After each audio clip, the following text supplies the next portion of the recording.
Good evening and welcome to Readjusting to the New Normal. We're excited to be here tonight. My name is Chris Ryder and I'm the moderator, and we've got some great content planned for you. Just a couple of housekeeping items before we dive in. Like I said, we're excited for you to be here, but a couple of things. Our housekeeping items. Your microphone and camera will not be active during this webinar, but you'll be able to hear and see the panelists and hosts as they speak. It may help if you turn on the speaker view, if that's an option for you in your Zoom. And you'll be able to see the slides as well. And then if you have questions, if you look near the bottom of your screen and hover down there, there's a question and answer feature. And you'll be able to, anytime during our webinar, you'll be able to post questions. And then at the end, we'll have a time where we address some of those questions. So if something comes to mind or you have a specific question, we'll do our best to answer those. We'll also have a follow-up email that we will share afterwards, that if we don't know the answer, we'll be sure to find the right answer. And then from there, we'll be able to include those in the follow-up email as well. So we hope that you're excited to be here, because we are. And the next thing I'm going to do is I want to introduce our panelists. So with us tonight is Sarah Vanderbond. She's the Director of Student Services and Specially Designed Instruction. Thank you, Sarah, for being here. We have Tammy Matvichuk. She's our school psychologist. We appreciate her being here tonight. We have Brad Przminski. He's a school social worker. Thank you, Brad, for being here. And we have Carlton Jackson, who's also one of our school social workers. So we're excited that they can bring their expertise tonight. And I think that you'll find they have some great information for you to share with you, so that you as a caregiver or a parent know exactly how to handle a back to school that's different than we've ever had before. So I want to take a look next at our agenda so you know what to expect. We already took care of introductions, so we can check off number one. We'll talk a little bit about our purpose. We'll talk about the state of the child, the parent's role in back to school preparation, and how to support your students when they seem stressed or anxious. And then we'll get to some FAQs and finish up with your questions that are posted during the webinar. So that'll be what we do tonight. And so I want to talk next about our purpose. So as we take a look at our purpose, we want to talk about the current reality. There's so many uncertain things, and COVID has impacted our lives in so many ways. But I think that the first thing we need to talk about how COVID changes our plans from day to day, and that lends itself to that uncertainty. And then we'll focus on the social and emotional supports that we need as caregivers, because a lot of us here are caregivers and educators, administrators, the things that we need to provide the supports to our students and make sure that they have the things they need from day to day. So next I want to talk about the impact. After 18 months of COVID, there's been significant impacts for our students. And the graphic that you see in front of you, there's two sides. The left side deals with academics, and the right side deals with the social emotional progress of students. And this is from a survey of educators done by Horace Mann. And if you look closely, what they did is they reported on how behind they feel their students are in academics on the left. So they feel like 30% of their kids are 1 to 3 months behind, 27% of their kids are 3 to 6 months behind. If you go all the way to the bottom, 5% of their kids are 12 months or more behind, and that's academic progress. But then on the right side, we look at social emotional, and this is kind of the thing we'll address tonight. The academic thing is very important, and that's why we want students in school and we want to address those things. But the social emotional side, the same thing. Educators reported out that if you look towards the bottom, 7% of their students are more than 12 months behind in their social emotional development. So it's going to be important for us to make sure that we are serving students well. And tonight we want to talk about how, as parents and educators, especially as caregivers, we can make sure we support those students. And one of the things that we want to make sure you know is that tonight's not going to be about the policy and the specifics of those things, because those things will come from your school. But we're going to talk about tonight is we're going to avoid the policy pieces and really get at how, as caregivers, we can support our students so that they can go back to school well. So hang on, we've got some great content, and I'm going to pass it off to Sarah Vanderbond, and she's going to take some time to talk about today's student. Thank you, Sarah. Thank you, Chris. I appreciate that. So today's students What our students need while readjusting to in-person learning this fall. Many of our students haven't been in person for quite some time, and they've been virtual students. So while rigorous learning recovery will be at the top of any educator's mind, equally important, like Chris mentioned, is the need to support, love, and care for each child's social and emotional needs. The well-being of each student is important. As we welcome students back this school year, we must bring an intentional focus to student belonging, relationships, academics, and well-being. As we shift into the 21-22 school year, we must embrace this approach to support children. Adult resilience and well-being is key as well. In order to access learning, children need to see their identities valued, feel safe and physically and emotionally, and feel a sense of connection to their peers and adults. So really checking in on our kiddos. If you're a caregiver, a parent, guardian, making sure that you are checking in with your kids even more so than you typically would. Looking at that social emotional well-being of the student. And in the beginning of the year, that would be key. And of course, throughout the year, that is also key, having those conversations and check-ins with your kiddo. In some of our schools, a lot of our staff and social workers have been trained in mental health. And a lot of our schools are using a social emotional screener to screen for any concerns. Like Chris's slide had stated that there are some more significant social emotional needs with some of our students coming back. So we will be screening for those concerns. If educators feel that there's a concern, they would of course reach out to the caregiver and together figure out a plan of support. So we have a tip for you. Tip number 1 is mindset. So we want to focus this first tip around mindset. So we all are caregivers in some way, and we are all in this together. We need to remember that. So the first tip is this mindset tip, and having a positive mindset through this school year, throughout this whole school year, and in the beginning of the year is going to be something that we really want to keep in mind when we're talking to our kids at home. Kids learn from our model behaviors and interactions. So taking a positive approach to the school year is going to be what we need to do as caregivers. And patience. Your kiddo might ask several questions over and over again. They're looking for that encouragement and reassurance, those answers. In that conversation. I know my son has asked me some of the same questions a few times, and he's really processing those questions, and I'm really trying to listen and respond to those needs and his questions that he has. I know sometimes that could be tiring, but again, that reassurance and processing of the answers is what our students and our children are looking for. Implementing relationships. So building rituals for educators and students, this is really important. Fostering a safe, supportive, and equitable school home climate is also something that we really want to focus on this school year. That creates conditions for academic and social emotional learning. Emailing your child's teacher if you haven't already before the school year starts to introduce yourself and share information about your child. There are times as educators we don't always know all of the important information about our students. And so we really rely on the parents, you and the caregivers and guardians to share that information with us.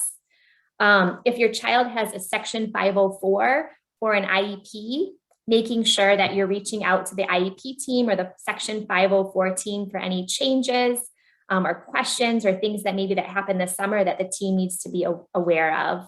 And if we have all the information, we can support and plan better for each one of our students and your children.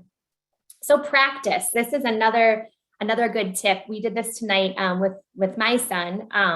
Our school had an open house tonight. And so making sure that you're attending those open houses, those are really, really important. I know some of us are always, or all of us are so busy, but those are really important to attend, to learn where their desk is, to meet their teacher, to get their schedule, to get back into the classroom, especially for those students that have been virtual for this whole year and a half. So before school starts for the year, go to the playground, maybe walk the campus and get your child used to their surroundings again. If your school sends home a daily schedule, going over that with your child about what time they need to be at school, what time they need to get up, practicing those routines will also be something that you will want to do. Also, partners in education, engaging our caregivers as true partners. We really, truly want that as educators is going to be critical. It's always critical, but even more so this year. Our district leaders and school leaders, are preparing for this academic year and really want to be a partner with our parents and our caregivers. So we want to reopen with resilience. That is our key for this year. So for our tip number 2, I would like to introduce Brad Przyminski, and he's one of our school social workers. Brad? Thank you, Sarah. Tip number 2, looking at your role as caregivers in returning to school. So we as parents and caregivers, we put everything that we have into taking care of our kids. We'll do whatever it takes to keep them safe and healthy, and putting their needs ahead of our own is something that every caregiver really deals with on a daily basis. While it's very admirable to do this, I want to encourage you and help you recognize that it's important that we don't lose sight of our own mental, emotional, and physical health. So taking time for self-care and refilling your own cup is essential if you want to be best for your family. We'll talk about some strategies for this in a minute, but I want to talk more about, kids are smart, sometimes too smart, and whether they communicate it or not, they can feel a lot of the emotions that we as caregivers had. I'm sure you all have experiences with this where you've had different emotions and they intuitively just knew something was going on. So I want to say again that you might think that you don't have time or that it's selfish to think of your own needs, but in reality, taking care of your mental health is one of the best ways that you can serve your children. So how do we do it? Well, first, we're going to talk about validating feelings and emotions. I'm sure all of you can relate to the fact that the pandemic has made you feel a lot of different emotions, things like stress and fear, and then worries about things like sickness, finances, isolation, and for many of us, tragically, the loss of maybe a close friend or a family member. We've all been touched by the pandemic in a variety of different ways, and it's important in these times to have open communication and validate the feelings and emotions that your children and yourself might be having about either returning to school or just things in general that have gone on over the last year and a half. So what do I mean by validate? Well, it's very simple. So validate means to learn, it means to understand, and then it means to accept another person's emotional experience. So let me repeat that. Validate means to learn, so listen to what they are concerned about, to understand, maybe ask a follow-up question and really make sure that you know what they're talking about, and then accept another person's emotional experience. So this might not be true to you. You might not feel a different way or the same way, and you probably won't, but recognize that there are no right or wrong emotions. Thoughts and feelings that you may be having could be and likely are different from someone else's, but they're very real to you. So validating these feelings and emotions helps us to empathize with others and empowers us to move forward knowing that we're not alone. And now this doesn't mean that we burden our children with everything that's going on and the challenges that we're facing. They don't need to know everything, but your willingness to share some of it, maybe, a safe struggle where it's not something that's going to cause them to worry, but it's creating an environment for them where they understand that, wow, we can talk about our feelings, we can talk about our concerns, and it's going to give them permission to do the same thing so that you can then work with them and then contact teachers or whoever might need to know if there is a struggle going on. Next, we want to talk about building your circle. So as I said, you don't need to talk about everything that's going on that you're struggling with, but one way to take care of yourself is to build a circle of support. This could be something like reaching out to your child's teacher, like Sarah was mentioning, talking with other parents, or connecting with other people who are feeling the same way that you are. Many of you are probably used to having your kids home all the time, and you may notice that as you send them back to school, you might start to feel isolated or new worries might start to creep in that you weren't even expecting. These feelings are totally normal, especially in times of change. And so it's important that you focus on building a strong community of support to help process and work through these emotions. Next, I want to talk about making time for activities that you enjoy with friends and family. Clearly, the first thing sorry, the first thing that you need to do, I'm having a technical difficulty, I apologize. There we go. You need to identify what those things are that are going to help fill your cup and help to replenish those emotional stores, those mental stores, those physical stores that might be depleted. So what are the things that you've done in the past, that you've enjoyed in the past, that have helped you to relax and refill? Honestly, we've all been in survival mode for a long time, and a lot of our self-care habits and relationships have suffered. Make sure that you take time to prioritize activities that will help fill you up. This is going to look different for everyone. For me, it's playing basketball. Now, while I do like the competition and trash talking a little bit in that way, really it's the physical activity, getting to sweat, getting to breathe hard. It really clears my mental state and helps me feel less anxious. It also gives me the opportunity to reconnect with those friends that I've been playing with for years and really check in on them. And again, create that bond and build a circle of people who might be having a similar struggle. For you, it might be going out to lunch or joining a book club, having a movie night, or another favorite of mine, maybe doing some karaoke. Again, just to take time to laugh, take time to connect, and take time to rediscover yourself in a way that maybe you haven't been able to. And this is going to directly reflect on how your children feel and the relationships with them as they see you having more confidence and more ability to have that positive energy and really be yourself. Also, then we want to talk about creating routines. We've been existing in uncertain times for a while, and we've all developed different patterns and routines to help work through it. As Sarah mentioned, with going back to school in person, we really have to re-explore some of those things that maybe have fallen to the wayside. You know, looking at anything you might need to change or tweak to get back into a structure that's going to work with returning to school. Walking through expectations about wake-up times, talking about bedtime and homework, dinner, and then when is playtime going to be, to help you and your child know exactly what to expect each day.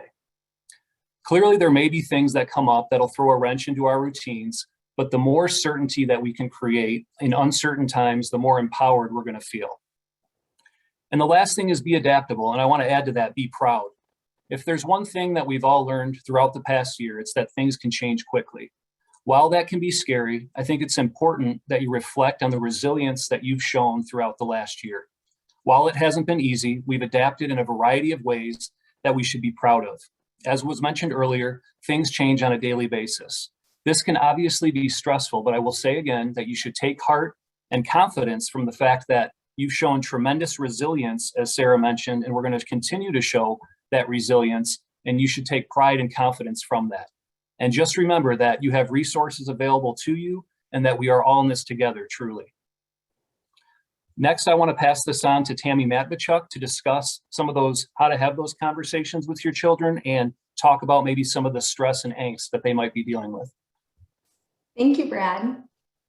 So tip number 3 is really how you can help manage that stress or anxious feelings that your child may be having.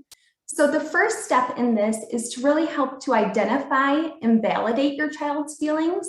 So most children are going to have heightened emotions. They're returning to school, which may be a newer experience for them.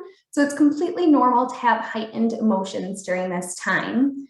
There are certain groups of students that it may be more of a challenge for, such as those marginalized groups, students with disabilities, students with medical concerns, those children with previous trauma, or those who have lost a family member. We want to keep a special eye on all of those students. A lot of students will really thrive this year though, so I really want to put a positive light on it that a lot of students will really do well. In order to help to identify your children's feelings, you can use open-ended questions or visuals for those younger students. So for visuals, you could have them point to an emotion that they're feeling. Open-ended questions are those questions that you can't easily answer yes or no. So for example, you could ask your child or student, what are you nervous about for this school year? Instead of asking, are you nervous about anything? Or you could say, tell me about your day, instead of, did you have a good day? Another good question to ask right now is on a scale of 1 to 10, 1 being I really don't want to go back to school, I'm really nervous about it. 10 being I'm really excited and really want to go back to school, I'm really ready. How are you feeling? And then you can follow it up by asking, why are you feeling that way? So these will start to get some conversations around how they're feeling going so that you can further answer their questions and hopefully ease some of those nervous feelings. You can reframe conversations in a positive but still realistic way. So instead of looking at something as a problem, you can teach them to look at it as a challenge or something that they can learn and grow from. So if they say, all of my plans are ruined, you can help them to understand that plans change and that they can adapt and learn and grow from things. So you can teach them to notice some of those negative thoughts and replace them with positive thoughts. So there's certain activities that we will send in an email a little later on that can help with this.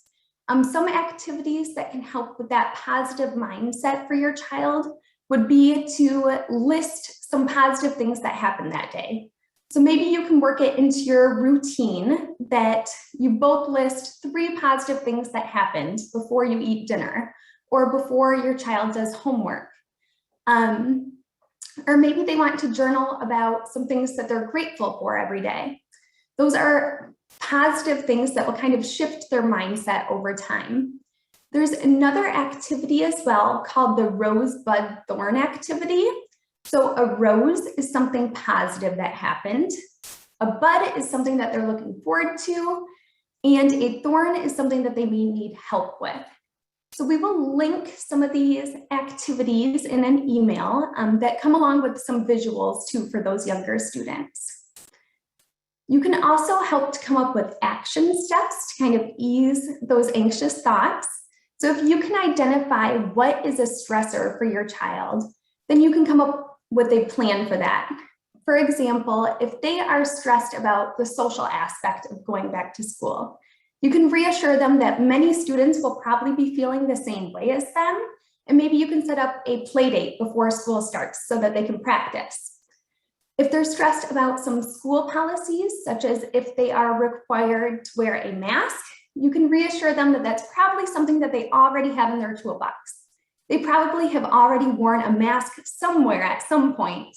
So you can reassure them that they have that in their toolbox. And as previously mentioned, maybe you can go to the school's open house to practice some of that. Right now, it's really important to practice self-compassion, self-care, and coping skills during these times. So self-compassion is being as kind to yourself as you are to others. So reassuring your child that it's okay if they make mistakes, it's okay to tell someone if they're not feeling well, physically or emotionally. It's also okay to tell your teacher if you're hearing any negative comments or any stigma or shaming around COVID. We really want to promote those positive school communities right now. So you as parents and caregivers as well, please tell teachers or administration too if there's anything that we can do to foster that positive environment more so. Self-care is really important right now as a preventative measure. So on top of those things that were previously mentioned, like getting your good rest, maintaining those routines, eating healthy, we really want to set aside some time every single day, even if it's only for a couple of minutes, to have some of that self-care. So this will look different for everyone. It's kind of what puts you in a good upward swing. This could be going for a walk outside. As mentioned before, it could be playing basketball. If your children enjoy playing sports, it could be having them play some sports for fun. It could be journaling. It could be turning on some music and having a dance party together. Whatever it is that makes you feel good, we want to promote that and have something every single day that's really caring for yourself. Coping skills are also important. So when those feelings of stress or anxiousness come up, what can we do to kind of bring us back to center? So I always encourage deep breathing because you can do that in any environment. You can do that at home when you're feeling stressed, at school, at the grocery store. So if you need some tips on how to teach deep breathing as well, please reach out. There's many visuals out there for younger students as well for that. And then knowing when to seek those additional help or resources for your students is important. Again, most students will do really well with the support of their families right now, but there are certain signs that you may want to look at some additional help. So for example, if you see a change in your child's mood or behavior, if you see a change in physical appearance, their sleep or eating habits, and this isn't just the first week of school jitters, it's something that's happening for maybe a couple weeks, or if it's impacting their daily activities, then you will want to reach out for some extra support and resources. You may want some more immediate assistance if your child is reporting feeling hopeless, if they're giving away any prized possessions, if they're lashing out at others, making threats of harm to themselves or others, displaying any sort of self-injurious behavior, or talking about death or suicide. Those would all be things that may need more immediate assistance. So we are going to send out some helplines that you can call. Again, that homeschool connection is very important because teachers and parents may be seeing different things in different environments.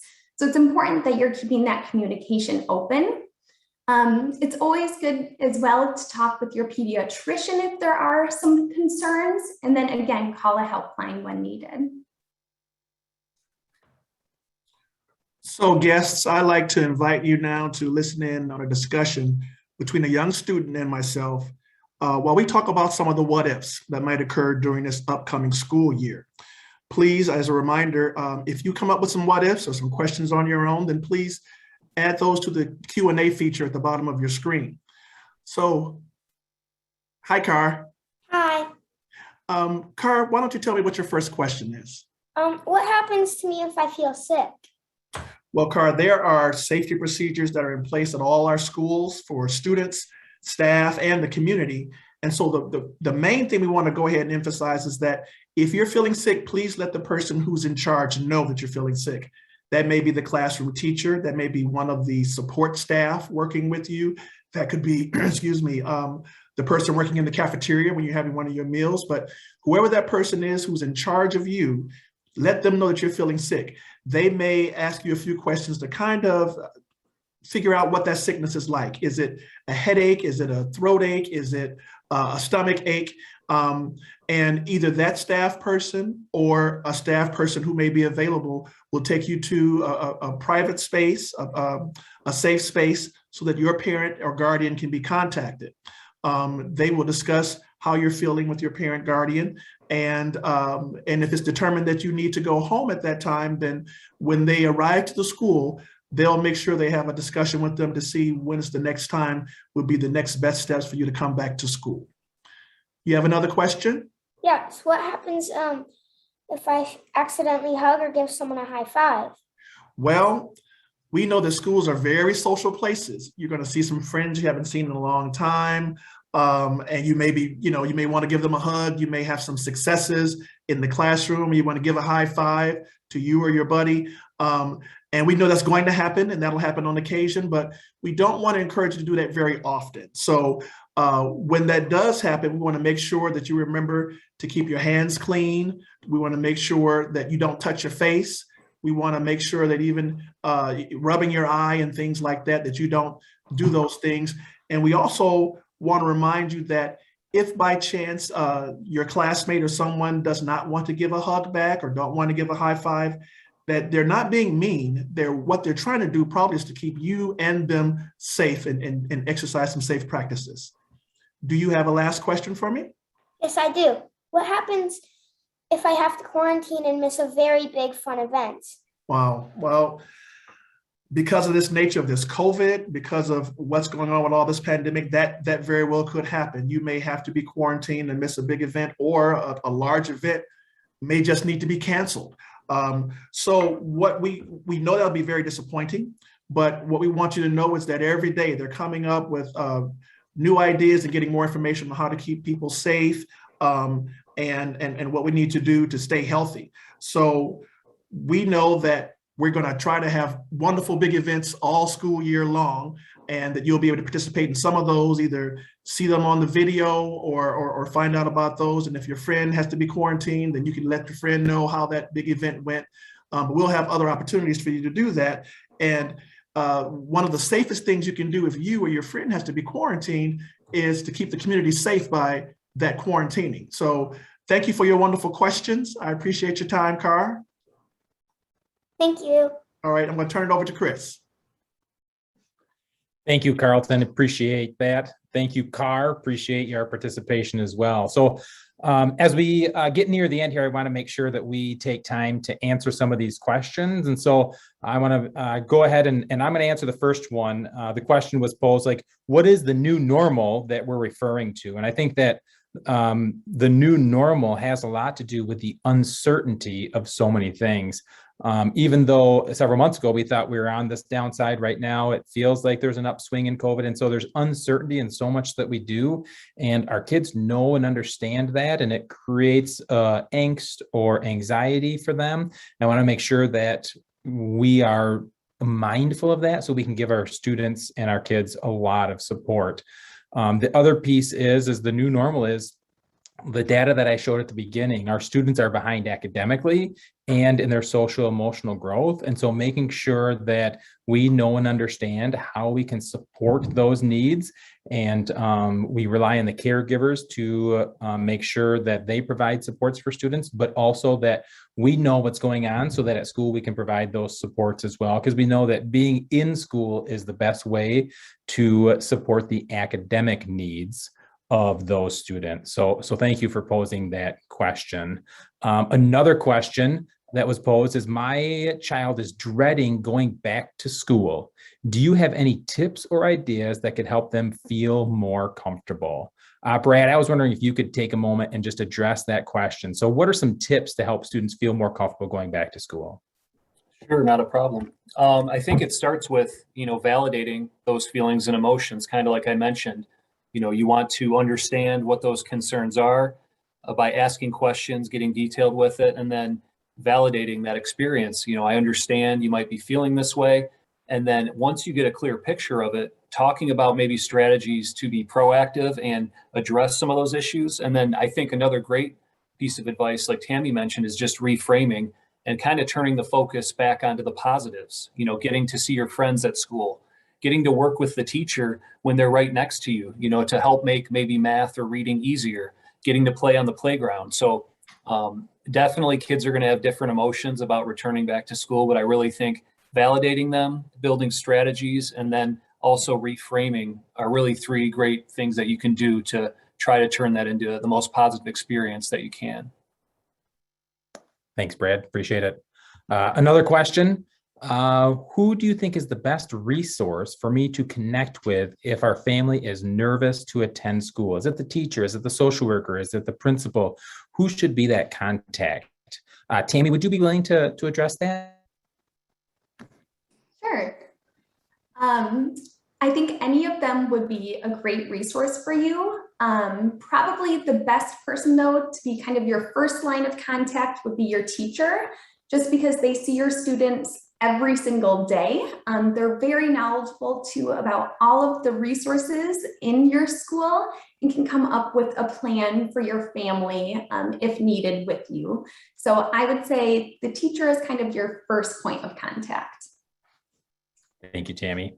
And our last question, and I think I can answer this one pretty well. My student is really nervous about the bus ride. So some schools have transportation, some don't, but I think it's a great question. How do I help them feel more comfortable if we can't practice riding the actual bus? So what we do know is the one place that that we know is difficult to social distance is the bus. And so masks are going to be required on the bus. And so in order to help your student or child be more comfortable with that, there's great opportunities to have discussions with them. Like Tammy said earlier, there is somewhere that they have had to wear masks. And so bringing them back to that point, and they know and understand that. And then if we can't practice on the actual bus, what can we do to practice what that will look like? And whether it's setting up lawn chairs out outside in some sort of formation similar to your bus or anything like that, or inside the house? How can we practice what that looks like to make sure everybody is comfortable with that, because it is going to be a little bit different. And so I think that's important to be able to do. So those are all of our questions. So I'm going to close this out. If you think of something while I'm closing it out, we'll make sure we either address it or include it somewhere else. But we want to first of all say thank you. As we partner with parents and teachers and all that village that makes a school happen, we're excited to go into this year, but knowing that uncertainty is going to weigh on our students' minds. So a special thank you to Sarah, to Tammy, to Brad, and to Carlton, and to Carr for participating tonight. We hope that you enjoyed and benefited from this content. There will be a follow-up email, and we will attach the recording. Feel free to share it. But we just appreciate you being here with us and hope that your school year starts off phenomenally. And we're just hoping that your students love every day of school this year. So thank you very much for joining us. Have a great night.